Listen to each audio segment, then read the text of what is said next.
ওরে বাবা, কি মাছটা দেখি?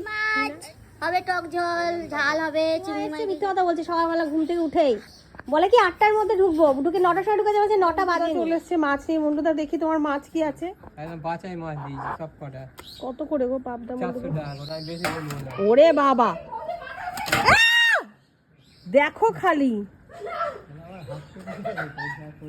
একটা এসছে মাছ নিতে, একজনে হয়নি আর একজন চলে এসছে করে বসে আছে একদম এদিকে। কত করে মন্টুদা তেলাপিয়া? দাম কম আছে, 150 টাকা 1 কেজি। এই 150 টাকা তেলাপিয়া মাছ? 150 টাকা কমপ্লেট দিচ্ছি কটা? না, ওই 600 টাকা করে পমফ্রেট নেবো না।